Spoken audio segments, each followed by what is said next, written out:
Meenakshi Academy of Higher Education and Research. Admissions open. Apply online.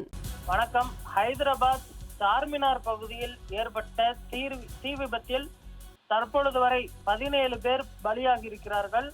மேலும் பலர் பார்த்தோமெனால் படுகாயத்துடன் மருத்துவமனையில் தற்பொழுது அனுமதிக்கப்பட்டிருக்கின்றனர்.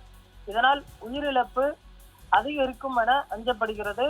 ஹைதராபாத்தின் சார்மினார் பகுதியில் குல்சார் ஹவுஸ் அருகே ஸ்ரீ கிருஷ்ணா பியூல்ஸ் நகைக்கடையில் ஞாயிற்றுக்கிழமை காலை 6 மணி அளவில் தீ விபத்தானது ஏற்பட்டது.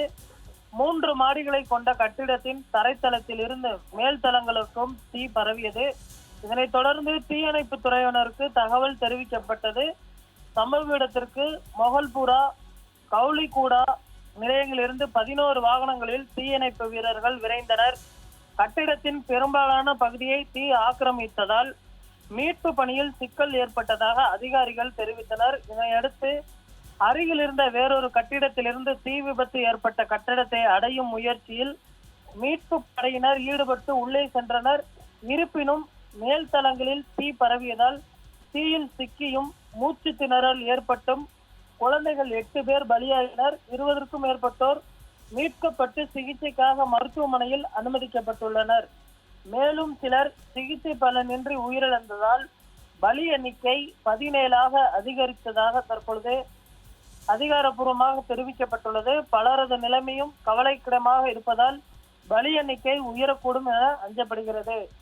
ஞாயிற்றுக்கிழமை இன்றைய தினம் பிறந்த உடனே பார்த்தோமெனால் ஹைதராபாத்திலிருந்து ஒரு துக்க செய்தியானது தற்பொழுது வெளியாகி இருக்கிறது. மேலும் இந்த தீ விபத்திற்கான காரணம் குறித்து விசாரணை நடைபெற்று வருவதாகவும் காவல் அதிகாரிகள் தெரிவித்தனர். இந்த நிலையில் விபத்தில் உயிரிழந்தவர்களுக்கு இரங்கல் தெரிவித்த தெலுங்கானா முதல்வர் ரேவந்த் ரெட்டி உயிரிழந்தவர்களின் குடும்பத்தினருக்கு எல்லா வகையிலும் உதவ முன்வருவதாகவும் கூறினார். இதனிடையே சம்பவ இடத்தை மத்திய அமைச்சர் கிஷன் ரெட்டி அவர்களும் ஆய்வு செய்திருக்கிறார்.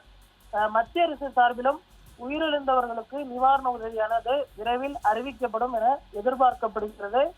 ஹைதராபாத் நகரில் ஏற்பட்ட இந்த தீ விபத்து தற்பொழுது மற்ற நகரங்களில் இருக்கக்கூடிய மக்களையும் பார்த்தோமெனால் துயரத்தில் ஆழ்த்தி இருக்கிறது.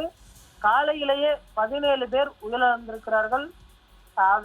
தற்பொழுது ஒரு சிலர் மருத்துவமனையில் தீவிர சிகிச்சை பிரிவில் அனுமதிக்கப்பட்டு அவர்களுக்கு பார்த்தோமெனால் தீவிர சிகிச்சையும் அளிக்கப்பட்டு வருகிறது. விரைவில் அவர்கள் பூரண குணமடைய வேண்டி தற்பொழுது அனைத்து தரப்பு மக்களும் வேண்டுகோள் விடுத்திருக்கிறார்கள். அவர்களுடைய வேண்டுதலும் தற்பொழுது வைத்து வருவதும் குறிப்பிடத்தக்கது.